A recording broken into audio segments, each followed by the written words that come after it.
इस वीडियो को देखने के बाद आप जानेंगे कि आलस्य क्या होता है और यह क्यों पैदा होता है, इसे कैसे ख़त्म किया जा सकता है। तो आइए इसे समझते हैं एक कहानी के माध्यम से।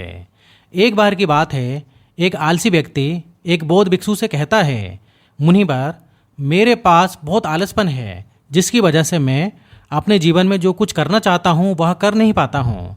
मुझे कुछ रास्ता दिखाए। तो बौद्ध भिक्षु उस आदमी से पूछते हैं, क्या तुम्हें पक्का विश्वास है कि तुम्हें आलसपन है? वह व्यक्ति कहता है, जी मुनिवर, केवल मैं ही नहीं, मेरे पूरे गांव के लोग मुझे कहते हैं कि मैं आलसी हूँ। वे बौद्ध भिक्षु उस व्यक्ति से कहते हैं, परंतु क्या तुम्हारे पास इस बात का कोई प्रमाण है कि तुम वाकई में आलसी हो? वह व्यक्ति कहता है, जी मुनिवर। तो बौद्ध भिक्षु कहता है कि क्या प्रमाण है? तो मुनिवर, मैं जानता तो हूँ कि व्यायाम करना स्वास्थ्य के लिए अच्छा होता है, लेकिन मैं चाहकर भी व्यायाम नहीं कर पाता हूँ क्योंकि मेरा आलस मुझे सुबह उठने ही नहीं देता। वह बौद्ध भिक्षु कहते हैं, अच्छा तुम इसी आलस से परेशान हो? तो व्यक्ति कहता है, जी मुनिवर। बौद्ध भिक्षु कहते हैं, परंतु क्या तुम जानते हो कि आलस होता क्या है? वह व्यक्ति कहता है, मैं ये तो नहीं जानता कि आलस का अर्थ क्या है, परंतु ये जो भी है बहुत बुरा है। वह बौद्ध भिक्षु कहता है कि सबसे पहले तो तुम ये समझो कि जो भी चीज़ प्राकृतिक रूप से मनुष्य के भीतर है उसका कोई ना कोई उपयोग है, वह बुरी या अच्छी नहीं है। आलस एक भाव है, एक विचार है जिससे जाने अनजाने में हम खुद ही पैदा करते हैं।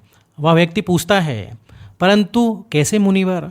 वह बौद्ध भिक्षु कहते हैं, आलस्य पैदा होने के दो कारण हैं, पहला शारीरिक और दूसरा मानसिक। जब हम अपने शरीर को ऐसा भोजन देते हैं जिसमें खुद के भीतर ही कोई जीवंतता नहीं है, तब हमारे शरीर के भीतर आलस्य पैदा होता है, क्योंकि यह शरीर ऊर्जा से चलता है और जिस तरह की ऊर्जा हम उसे देते हैं ये उसी तरीके से बर्ताव करता है। शरीर के भीतर हमारे अंदर आलस का दूसरा कारण है गलत तरीके से बैठना, गलत तरीके से सोना और गलत तरीके से चलना।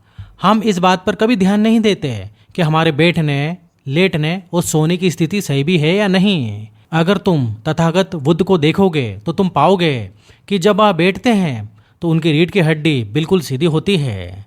जब वह सोते हैं तो उनके शरीर के भीतर किसी भी हाल में कोई दबाव नहीं होता है, और जब वह चलते हैं तो उनके दोनों कदमों के बीच एक तालमेल नजर आता है।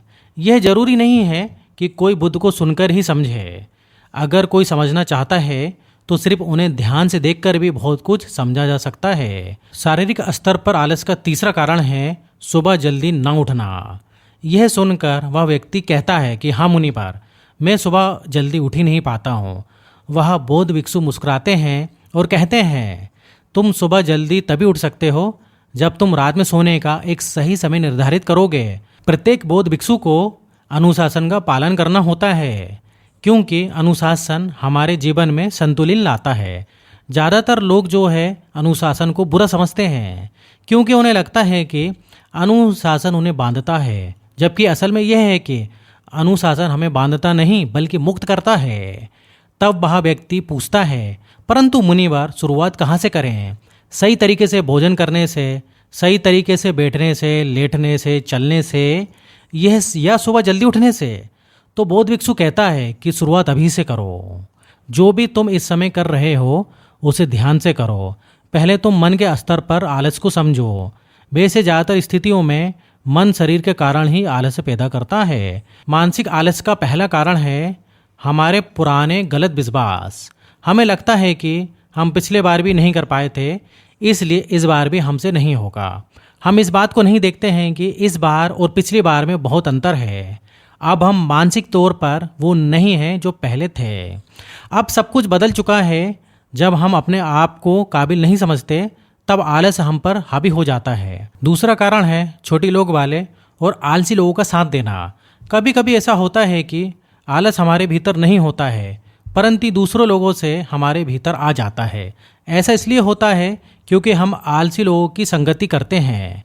वह व्यक्ति कहता है कि जी मुनिवर, ये एकदम सत्य है, ये बात तो मैंने भी अनुभव की है। वह बौद्ध भिक्षु कहते हैं कि तीसरा कारण है मन का स्पष्ट ना होना। मान लो तुम एक जंगल में खो गए हो और शाम होने वाली है, तुम्हें यह नहीं पता कि तुम्हारा घर किस दिशा में है, तो क्या ऐसी स्थिति में तुम आलसी बनकर लेट जाओगे या फिर अपने घर की तलाश में निकल पड़ोगे? वह व्यक्ति कहता है कि मैं घर की तलाश में निकल पड़ूंगा। तब वह बौद्ध भिक्षु कहता है कि खूब प्रयास करने के बाद भी तुम्हें तुम्हारे घर का रास्ता नहीं मिला, तब तुम क्या करोगे? वह व्यक्ति कहता है कि मैं फिर भी तलाश में लगा रहूंगा, क्योंकि मेरे पास उसके अलावा कोई विकल्प ही नहीं होगा। वह बौद्ध भिक्षु कहते हैं कि मनुष्य को आलस तभी पकड़ता है जब उसके पास कई विकल्प होते हैं। अगर किसी के पास सिर्फ एक ही विकल्प है तो उसका मन पूरी तरीके से स्पष्ट होगा। अगर तुम अभी व्यायाम नहीं कर पा रहे हो तो उसका कारण तुम्हारे नज़र का स्पष्ट नहीं होना है।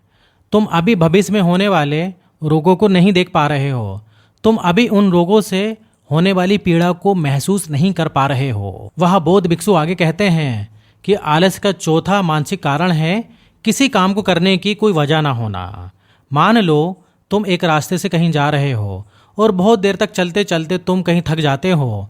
अब तुम्हारा और तुम्हारे चलने का मन नहीं कर रहा है, तुम्हें आलस आ रहा है। तभी तुम वहां देखते हो कि एक शेर तुम्हारे पीछे चला आ रहा है।